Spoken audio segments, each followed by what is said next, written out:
एकदम जालीदार perfect dosa batter बना करके आप रख सकते हैं। और इस एक बैटर से ना सिर्फ डोसा, आप इडली, आप्पे, उत्तपम और हांडवो भी बना सकते हैं, ढोकले भी बना सकते हैं। आप इससे बहुत सारी रेसिपीज़ ब्रेकफास्ट टाइम पे या फिर बच्चों के लंच बॉक्स के लिए या फिर आपको डिनर टाइम पे, ब्रेकफास्ट टाइम पे जब भी बनाना है, आप इसे कई सारी रेसिपीज़ बना सकते हैं। डब्बे में बना करके फ्रिज में रख लें, फिर जब आपको ज़रूरत है उसका आप इस्तेमाल कर लें। तो चलो, बैटर बनाने के लिए सबसे पहले हम एक बड़े बर्तन में लेते हैं 3 कप चावल। ये चावल हैं इडली राइस। आप वैसे ना सस्ता वाला जो एक मोटा वाला चावल आता है वो भी ले सकते हैं। काफ़ी पहले मैं हमेशा वही यूज़ करती थी, अभी फ़िलहाल मैं ये वाला लेती हूँ। ये हम डी मार्ट से पैकेट लेते हैं। और 3 कप चावल में हम लेंगे 1 कप उड़द, खड़ी उड़द, बिना छिलके वाली। दाल इसलिए नहीं बोल रही हूँ, दाल हमेशा टुकड़े वाली कहते हैं लोग। ये खड़ी उड़द होती है, अक्ख उड़द होती है। और ये ऐसे देखो गोल गोल सी ब्राउन कलर की दिख रही है। ये भी डी मार्ट से ही लिया हुआ है हमने उड़द। तो इससे बनाएंगे हम। तो 3 कप चावल में 1 कप लेंगे उड़द, खड़ी वाली उड़द। और लेंगे 1/4 कप चना दाल। और इसी के साथ हम लेंगे 1/4 कप पोहे। 1 चम्मच लेंगे हम मेथी दाना, वो हमने डाल दिया है दाल के साथ में। अब 1 कटोरी में वो भी भिगोना होता, तो मैंने सोचा दाल के साथ में मिक्स कर लेते हैं। अब इन चारों चीज़ों को अलग अलग हमने बर्तन में लिया है और अच्छे से पानी से साफ़ करके, पानी हटा करके फिर हम इसमें साफ़ पानी डालेंगे। सबसे पहले ये उड़द की दाल धुल रही हूँ मैं, इसमें मेथी दाना भी मिक्स है। पहली बार तो मैंने खूब अच्छे से रगड़ करके इसको 1-2 बार धुल लिया है, साफ़ कर लिया है। फिर चावल में पानी डाले हैं, चावल भी अच्छे से रगड़ लेंगे, क्योंकि कोई भी दालें वगैरह आजकल होती हैं खूब पॉलिश रहती है, उनमें कोई ना कोई दवाई वगैरह भी रहती है कि वो ख़राब ना हो। तभी तो 4-6 महीने भी रखी रहती हैं। डी मार्ट की ग्रोसरी कभी ख़राब नहीं होती, पता नहीं क्यों। यहाँ पर चने की दाल भी मैंने धुल ली है और पोहे भी धुल लिए हैं। अब ये सारी चीज़ें तो पहले अच्छे से वॉश कर लेनी है। अब इसके बाद हमें इसमें पानी डालना है।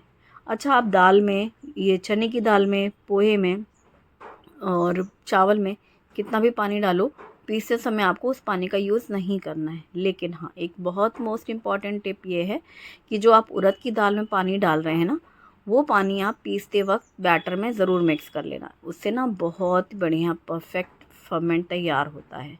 इन सभी चीज़ों को आपको कम से कम 7 घंटे के लिए भिगोनी चाहिए। आप रात में भिगोएं तो ओवरनाइट भिगो लेंगे, सुबह भिगोते हैं तो आप 7 घंटे बाद इसे पीसेंगे। तो कब आपको, कई बार होता है ना, अपनी अपनी सुविधा के अनुसार होता है, जब हमें बनाना है तो वो आप टाइमिंग देख लेना। लेकिन 7-8 घंटे इसको भिगोना बहुत ज़रूरी है। चावल अलग हैं, दाल अलग है, चने की दाल अलग है, पोहे अलग हैं।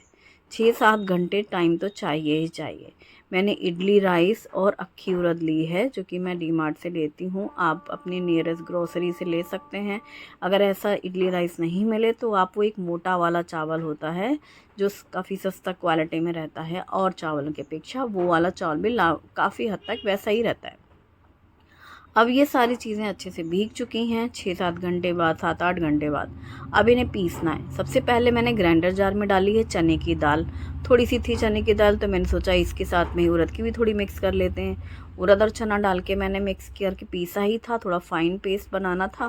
फिर मैंने सोचा इसमें ही पोहे भी डाल देते हैं, यानी ये क्वांटिटी कम कम थी, इसलिए एक ही साथ पूरा पोहा, चने की दाल और एक मुट्ठी इसमें उड़द की दाल रही होगी। वो सारी चीज़ें अच्छे से पीस ली हैं। पानी डालने के लिए आप उड़द की दाल में जो पानी था वो इस्तेमाल कर सकते हैं, मैंने पहले ही बताया था। इसीलिए उतना पानी डाल लें जितना कि आपका बैटर में लग ही जाने वाला है ना। बैटर में लगता ही है, थोड़ा थोड़ा करते हुए बैचेस में पीसना है। मिक्सी का मुझे हमेशा डर रहता है, क्योंकि पहले 2-3 मिक्सी मेरी सिर्फ इस दाल के चक्कर में ही ख़राब हो जाती थी। कभी पिस नहीं रहा है, गिर हो रहा है, गर्म हो गया है, ये वो करके बड़ा ही आहिस्ता आहिस्ता थोड़े थोड़े बैचेस में डालते हुए मैं दाल पीसती जा रही हूँ। और डरती भी रहती हूँ हर बारी, क्योंकि कहते हैं ना, इंसान एक बार जब किसी चीज़ से आप जल जाए तो फिर आप फूंक फूंक करके छूते हैं उसको। वैसे वाले हाल में मिक्सी ख़राब कर चुकी हूँ। अब मैं बहुत डरती हूँ जब ये दाल चावल पीसना रहता है। तो थोड़े बैचेस करते हुए मैंने उड़द की दाल पीसी है, पानी भी डालती जा रही थी दाल वाला। तो फाइनली अब सिर्फ चावल बचे थे। चावल थे तो 3 कप, लेकिन उनको मैंने करीब 4 बार 4 हिस्से में पीसा है। भीगने के बाद थोड़ी उनकी क्वांटिटी बढ़ भी जाती है, तो ऐसे 2-2 3-3 मुट्ठी चावल डालते हुए ग्राइंडर जार में साथ ही साथ पानी भी डालती जा रही हूँ मैं। और उसको पीसने के बाद हम इस बैटर में मिक्स करते जा रहे हैं। तो सारी चीज़ें एक साथ मिक्स करना है एक बर्तन में। पीसने के बाद मैं इस बड़े वाले पतीले में डालती जा रही हूँ। बैटर आप जिसमें भी डाल के रखें वो बर्तन काफ़ी बड़ा होना चाहिए। जितना आपने जो बैटर बनाया है, बैटर की जो क्वांटिटी है पिसे हुए बैटर की, उससे डबल या ट्रिपल साइज़ का बर्तन होना चाहिए। क्योंकि अब आपको इसे 7-8 घंटे के लिए मस्त इसको छोड़ देना है। लेकिन सारी चीज़ें जब हमने बैचेस में पीसी हैं तो लास्ट स्टेप बहुत इम्पॉर्टेंट है, मिक्सिंग वाला। जितनी भी चीज़ें हमने एक साथ पीसती जा रहे हैं, एक बर्तन में मिक्स किए हैं। सबसे पहले चने की दाल, उड़द दाल, पोहे, मेथी दाना, उड़द दाल और चना चावल, ये सारी चीज़ें पीसने के बाद मिक्स कर ली हैं बड़े बर्तन में और बहुत अच्छे से इसको एक ही डायरेक्शन में फेंट लेना है। हमने इसमें नमक वगैरह कुछ भी मिक्स नहीं किया, लेकिन हाँ, इसे 6-7-8 घंटे के लिए आराम से छोड़ देना है ढक करके। बिल्कुल छूना और हिलाना नहीं है ठीक है। नेक्स्ट डे मॉर्निंग, चलो हमारा फर्मेंट तो हो ही चुका होगा, बैटर बिंदास थी मैं। बर्तन भी काफ़ी बड़ा था, इसलिए मुझे ज़्यादा टेंशन भी नहीं थी कि इसके नीचे कोई प्लेट रखूं, क्योंकि लास्ट टाइम भी ऐसा था, बर्तन शायद छोटा था, मैंने नीचे एक प्लेट लगा दी थी। फिर पूरे समय वही टेंशन कि कहीं नहीं फैल के उबाल के नीचे ना आ जाए। तो आज मैंने ऐसा करा ही नहीं था, मतलब बर्तन बड़ा था इसलिए मुझे कोई टेंशन नहीं थी। और चाय वाय पी ली सुबह सुबह, और फिर जैसे ही मैंने प्लेट उठाई, मुझे पूरी उम्मीद थी कि यही हाल मिलेगा। पूरा ऊपर तक देखो जालीदार आ चुका है बैटर। चाहे बैटर बहुत कम हो, इसमें 1/4 हिस्सा हो, लेकिन जब वो जालीदार फर्मेंटेशन होता है ना, तो पूरा पतीला फुल हो जाता है। और यही जालीदार बैटर है जो आपको ढेर सारी रेसिपीज़, परफेक्ट रेसिपीज़ बनाने में हेल्प करता है। बहुत शानदार। जो भी टिप्स मैंने आपके साथ शेयर की हैं बैटर बनाने के लिए, उनका ज़रूर ध्यान रखना, आपको रिज़ल्ट बिल्कुल सेम ही मिलेगा। जैसे मैं मॉर्निंग में बनाने वाली हूँ, तो ये काम मैंने कल सुबह से शुरू किया। सुबह भिगोया था, रात में पीसा था, शाम के टाइम का जो होता है टाइम, शाम रात वाला, वो पीसा था, और अभी सुबह हमें बैटर मिल गया। अगर आपको रात, या मतलब आप ऐसे भी कर सकते हैं, रात में भिगोएं, सुबह पीस लें, फिर दोपहर में पूरा फर्मेंट हो जाएगा, तो आप रात में बना सकते हैं डिनर टाइम पे। तो कब आपको बनाना है कोई भी चीज़, उसके अनुसार। अब जब हमने थाली से हटाया और जालीदार बैटर को बहुत अच्छे से फेंट लेना है, क्योंकि नीचे काफ़ी गाढ़ा गाढ़ा रहता है बैटर, है ना, ठहरा हुआ रहता है, तो नीचे थोड़ी हैवी जो होता है पार्टिकल्स गाढ़ा वाला, वो नीचे रहता है। इसलिए उसको बहुत अच्छे से फेंट लेना है। फेंटने के बाद जितना क्वांटिटी हमें बैटर अभी चाहिए उतना हम एक बोल में ले लेंगे। बाकी का सारा बैटर हम किसी भी कंटेनर में, डब्बे में भर के फ्रिज में रख सकते हैं। मैंने इस डब्बे को इसलिए सेलेक्ट किया क्योंकि इसकी जो हाइट है ये हमारे फ्रिज में सेंटर वाली जाली में चला जाएगा। तो अब इसको आराम से पीछे कोने में खिसका के रख दिया जाएगा। जब ज़रूरत है, जिस दिन बनाना है, निकालो और 3-4 दिन इसके मज़े लो, तो बहुत बढ़िया। अब जो मैंने डोंगे में बैटर निकाल के रखा है, जो मुझे आज यूज़ करना है, उसमें मैंने डाला है 1 बड़ा चम्मच ऑयल, है ना, और नमक स्वाद के अनुसार। तो अपने से नमक और तेल डाला है, कोई सोडा, बेकिंग पाउडर, इनो कुछ भी डालने की ज़रूरत नहीं है। बस ये रेडी है। आप इसी टाइम पे इसी बैटर से इडली बना सकते हैं, आप्पे बना सकते हैं, उत्तपम बना सकते हैं, ढोकले बना सकते हैं, और ईदड़ा बना सकते हैं, डोसा बना सकते हैं। तो मैं सबसे पहले डे 1 में बनाने वाली हूँ इडली। इडली के लिए मैंने इडली सांचे में पानी डाला है, इडली मोल्ड में। इडली के जो प्लेट्स हैं उनको ग्रीस कर लिया है प्रॉपर ऑयल से। ग्रीस करने के बाद हर सेक्शन में डालेंगे बैटर। तो ये हम बैटर डालते जाएंगे। और ये 3 प्लेट वाली इडली है, इडली का मोल्ड है। इसमें 3 प्लेट्स हैं एक मोल्ड में, और हर प्लेट में 5 इडली बनती हैं। तो टोटल 15 इडली एक बार में बन जाएंगी। तो मैं इस वाले बैटर इडली में बना रही हूँ। इडलियाँ हमारे घर कब बनती हैं, जब शुभम की फरमाइश आती है। पहले तो वो खुद ही पेशेंसली देखता है कि शायद अब बन जाएंगी, अब बन जाएंगी। 2 महीने हो रहे हैं, मम्मी नाम ही नहीं ले रही। इससे पहले शायद मैंने जब बनाया था आपके साथ शेयर किया था ना, 3-4 दिन प्रोग्राम चला था, डोसा, इडली, ये वो। तो अब हो गया काफ़ी दिन। अभी तो मैं मथुरा से ही 12-13 दिन बाद लौटी हूँ। तब बीमार हो गई। उसके जाने से पहले गर्मी का आतंक था, थकान थी, ये था वो था, करते कराते शुभी थी लास्ट, जवाई थी शुभी, हाँ, उसके टाइम पे मतलब एक लास्ट में बना था। तो हो गए थे काफ़ी दिन। तो अभी 2-3 दिन पहले वो बोला कि मम्मा वो बैटर बना के फिर से रख लेंगे तो फिर आराम हो जाएगा, किसी दिन इडली बना लेंगे और मस्त मम्मी इडली चटनी। आप ज़्यादा कुछ मत करना, आजकल शुभम की फिक्स लाइन हो गई है। आप मम्मी ज़्यादा नहीं परेशान होना कि आप सांभर भी बना रही हो चटनी बना रही हो, मेरे लिए एक भी चलेगा। आप चटनी भी बना लेंगी ना तो भी मुझे अच्छा लगेगा, मुझे तो वैसे भी इडली चटनी पसंद है। हमने कहा हाँ बेटा सही कह रहे हो, तुम्हें तो इडली चटनी पसंद है, बनाती हूँ किसी दिन। तो वही फिर कल मैंने सोचा चलो फाइनली आज कर लिया जाए ये काम, मेरे खुद के लिए भी रिलैक्स हो जाएगा। 2-3 दिन तो फ़िलहाल नहीं सोचना पड़ेगा कि क्या बनाऊँ, क्योंकि करेला बन चुका, तुरई बन चुकी और अरबी बन गई, कोफ्ते बन गए, सब तो हो गया। ये लौकी, तुरई, भिंडी, कद्दू यही सब बारी बारी आती हैं। चलो इडली का किसी दिन करते हैं। तो फाइनली इडली बन गई हैं 12 से 15 मिनट के बीच में, बल्कि 10 से 12 मिनट की स्टीम में इडली बन जाती हैं। आप चेक कर लो कैसा है गैस का आंच या इंडक्शन की आंच, डिपेंड करता है कई बार फ्लेम पर भी। तो मैक्सिमम 15 मिनट में रेडी हो जाती हैं। ये 3 प्लेट्स एक साथ थी। जैसे ही हल्की सी भी नॉर्मल हो जाए ठंडक सी, तो चम्मच की पीछे वाली साइड से इसको बहुत ईज़िली आप निकाल सकते हैं। और ये हमारी इडली कैसरोल में रख करके ढक के रख देंगे, गर्म भी बनी रहती हैं। ठीक है, तो ये हमारी 3 प्लेट्स तैयार। अभी 2 प्लेट्स और बना लेती हूँ जो भी बचा हुआ है बैटर। तो कितनी भी आपको बनाना है, एक्चुअली ये ज़्यादा इसलिए बनाई जा रही है, इडली चटनी तो बनेगी ही बनेगी, ठीक है, फिर इडली फ्राई भी होगी क्योंकि जब इडली बनी है तो इडली के सारे कारनामे हो जाएंगे, मतलब इडली की फिर टेस्टिंग बचे ना कुछ भी। शुभम को तो इडली चटनी पसंद है, वो तो खुश रहता है, चटनी बनाऊँगी अभी। और फ्राई इडली मुझे पसंद है। तो बहती गंगा में हाथ धो लेते हैं, जब बन ही रहा है तो हम भी अपनी फरमाइश पूरी कर लेंगे। तो यहाँ पर ये दोबारा से भी जो भी बैटर था लेफ़्ट बचा हुआ, उसमें से 2 प्लेट्स बन गई हैं। एक कम थी इडली, कोई बात नहीं, कोई गिनती की जितनी मतलब ज़रूरत नहीं थी ख़ास। तो ये इडली तैयार हो चुकी है, मस्त कैसरोल फुल। ठीक है, अब इसको रखा साइड में। अब इडली के साथ ज़्यादातर मैं बनाती हूँ सांभर। जब शुभी होती है उसको सांभर पीने में बहुत शौक़ है भाई, बड़ी शौकीन है वो गरम गरम सांभर इडली।